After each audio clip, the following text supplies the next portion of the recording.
Bonsoir à tous, dans cette deuxième vidéo, on va corriger le deuxième exercice du CC de Maths pour les sciences 2 du 12 mars. Et la première chose qu'on nous demande de faire, c'est de calculer la forme échelonnée réduite et le rang de la matrice à paramètres qui est ici. Donc je vais la réécrire. M, du coup, c'est la matrice, on a dit,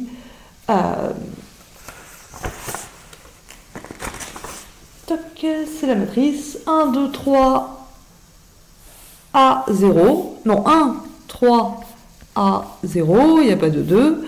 2, 5, 2A, moins 1. Et 3, 7, moins A. 6, moins 6 et 2 plus A. Alors, pour échelonner cette matrice, on va commencer par utiliser le 1 qui est en haut à gauche pour éliminer le 2 et le 3 qui sont en dessous en faisant L2 devient L2 moins 2L1 et L3 devient L3 moins 3L1.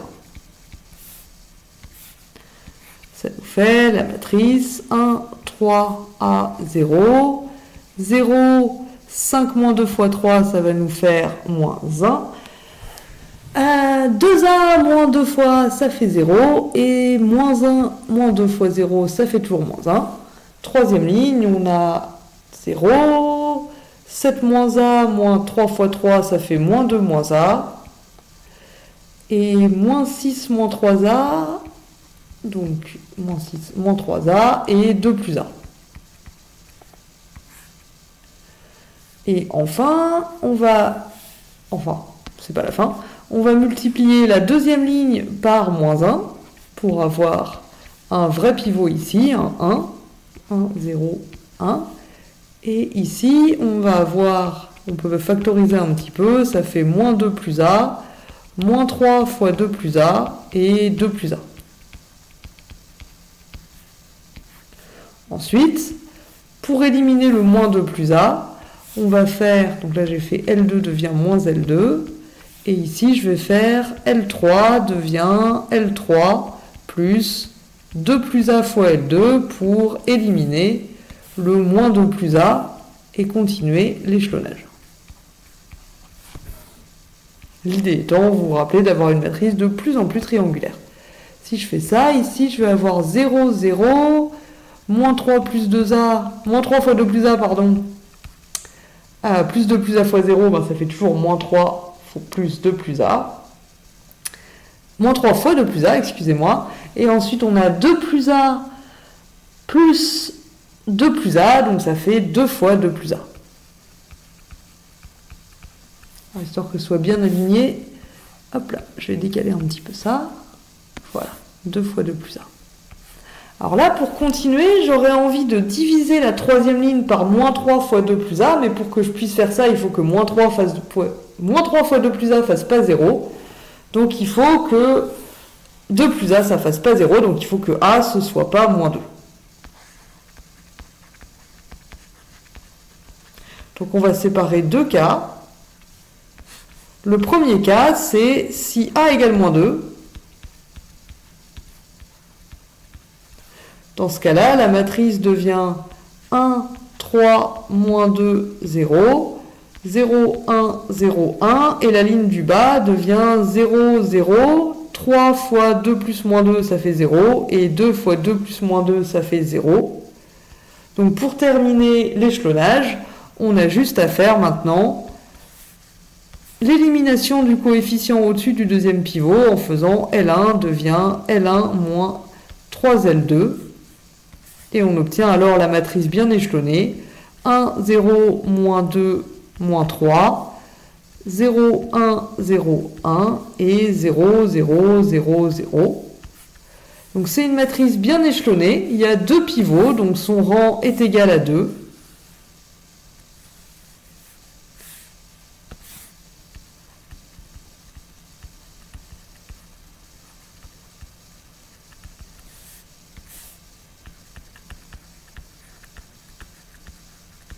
Donc si A égale moins 2,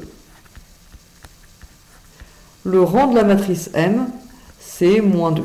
C'est 2.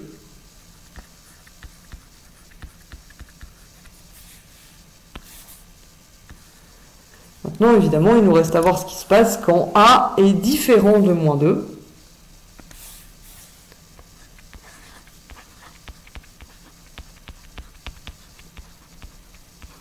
Dans ce cas-là, je peux faire L3, donc on revient ici à cette matrice-là, et pour avoir un 1 ici, je vais diviser L3 par moins 3 fois 2 plus A.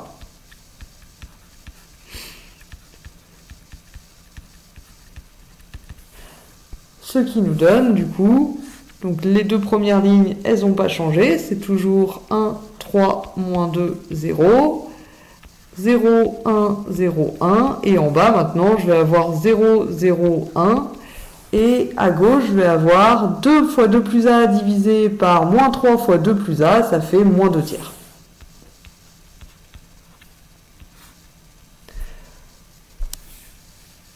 Et les opérations, je vais continuer de les noter en orange pour plus de visibilité. Donc ensuite, pour avoir une matrice bien échelonnée, il faut que je supprime les coefficients qui sont au-dessus des pivots. Donc pour ça, je vais commencer par éliminer le coefficient qui est au-dessus du troisième pivot en faisant L1 devient L1 plus 2 L3. Si je fais ça, j'obtiens 1, 3, 0. Et puis là, je vais avoir 0 plus 2 fois moins 2 tiers, donc moins 4 tiers. En dessous, j'ai 0, 1, 0, 1. Et en bas, j'ai 0, 0, 1, moins 2 tiers. Et il ne me reste plus qu'à faire L1 devient L1 moins 3 L2.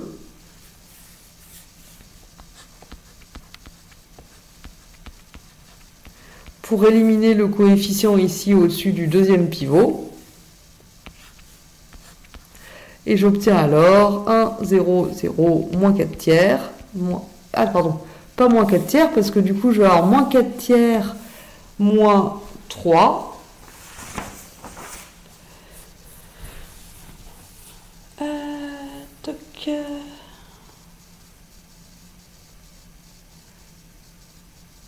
Moins 4 tiers. Pardon, moins 4 tiers. Moins 3 fois moins 2 tiers, ce qui va... Pardon, non, moins 4 tiers, moins 3, c'est bien ça. Moins 4 tiers, moins 3, ça va me faire... Excusez-moi, j'ai un doute. J'ai l'impression que j'ai fait une erreur de calcul, je vais juste vérifier ça rapidement.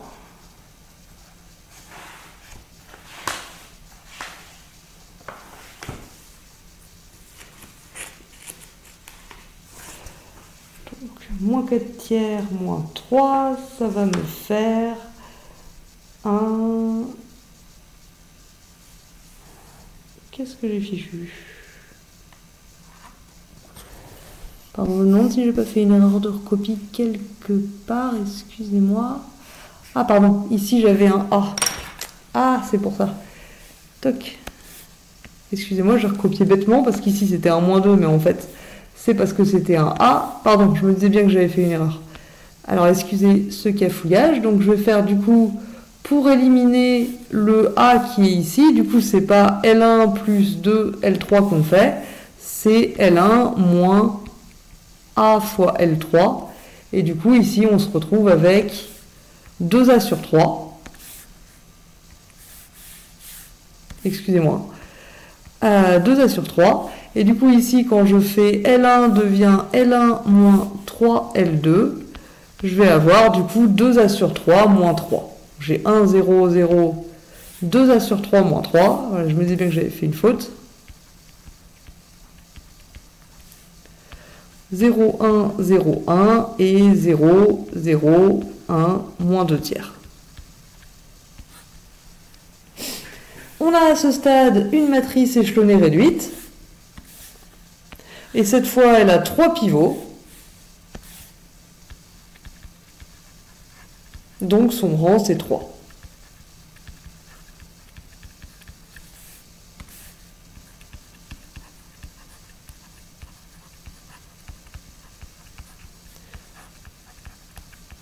Donc le rang de la matrice M de quand A est différent de moins 2, c'est 3.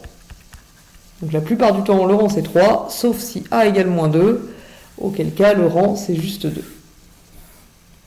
Alors dans la suite de l'exercice, on nous demande de résoudre deux systèmes, Et ce que je prétends, c'est qu'on a déjà fait tout le travail.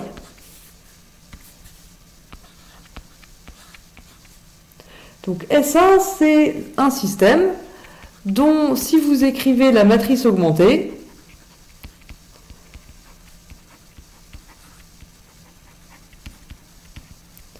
c'est la matrice 1, 3, moins 2, 0, à 2, 5, moins 4, et moins 1, et 0, 9, moins 6, 0. Qu'est-ce que je raconte? 3, 9, moins 6, 0.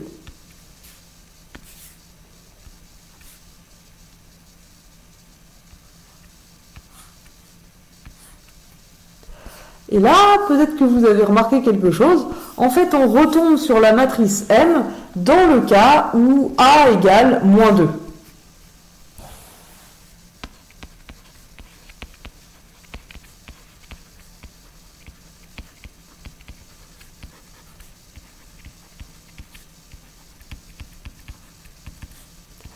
Du coup, on a déjà calculé sa forme échelonnée réduite.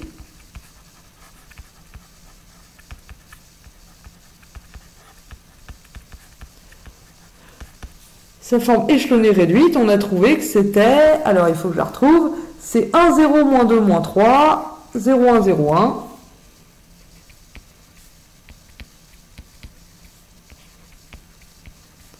Et la dernière ligne, il n'y a que des zéros.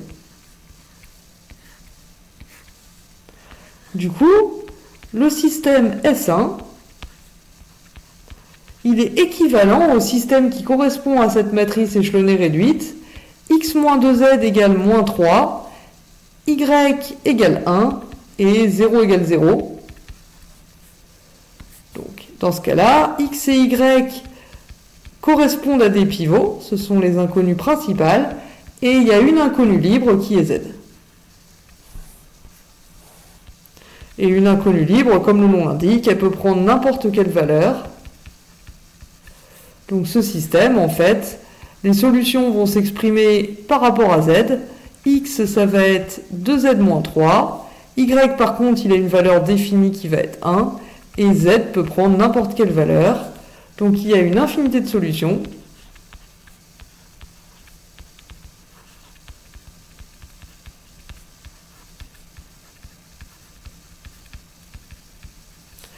Et l'ensemble des solutions, ça va être tous les triplets de la forme 2z-3, 1 et z, où z est un réel quelconque. Donc pour chaque valeur de z, vous avez une solution différente du système. Et en fait, il va se passer la même chose avec S2. Le deuxième système, il a pour matrice augmentée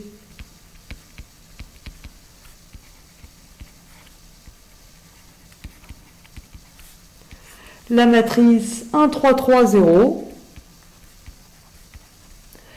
2, 5, 6, moins 1, et 3, 4, moins 6, 3, 4, moins 6, 5, pardon, il y a le second membre aussi. Et ça, en fait, c'est la matrice qu'on obtient quand A égale 3.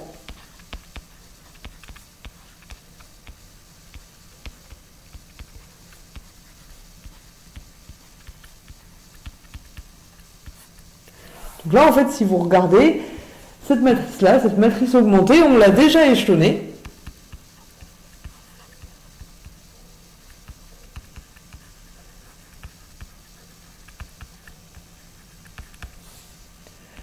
Et on avait obtenu à gauche la matrice identité. Et à droite, on avait obtenu 2A sur 3 moins 3. Donc 2A sur 3, quand A égale 3, ben ça va faire 2. 2 moins 3, ça fait moins 1. Ici, on avait 1. Et ici, on avait moins 2 tiers. Moins 2 tiers ou plus 2 tiers? Moins 2 tiers, c'est ça.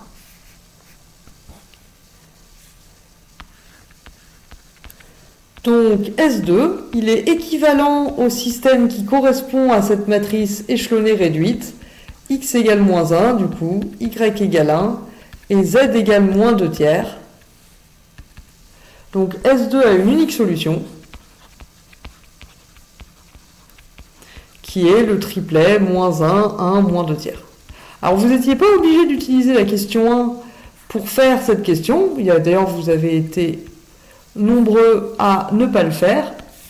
Vous avez généralement échelonné les systèmes S1 et S2 directement, sans faire le lien avec la question 1. Et c'est pas très grave parce que c'était fait pour être facile à échelonner. Normalement, du coup, vous avez retrouvé les mêmes ensembles de solutions, même si vous n'avez pas utilisé la question 1. Et il nous reste la troisième question. Donc là, il y a plusieurs façons de s'y prendre. On a une matrice, il faut qu'on sache si elle est inversible. Donc la première méthode, c'est de remarquer que la matrice N, c'est la matrice des coefficients de S1.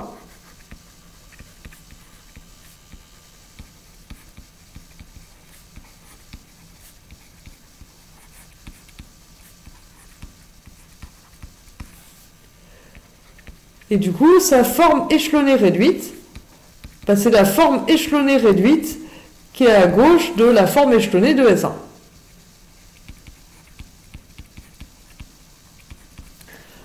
Donc, la forme échelonnée réduite de S1, du coup, ça va être cette matrice-là.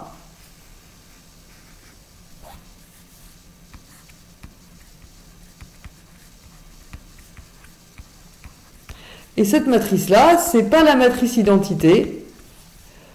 Donc, N n'est pas inversible.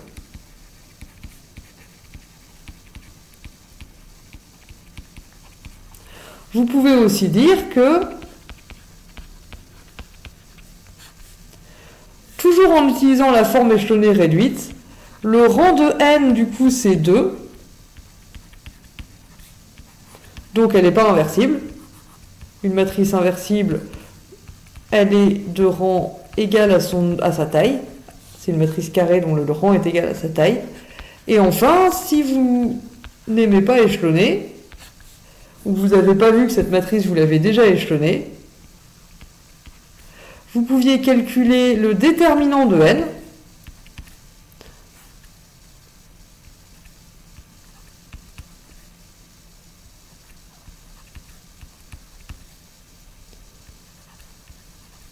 Donc, par exemple, avec la règle de Sarrus,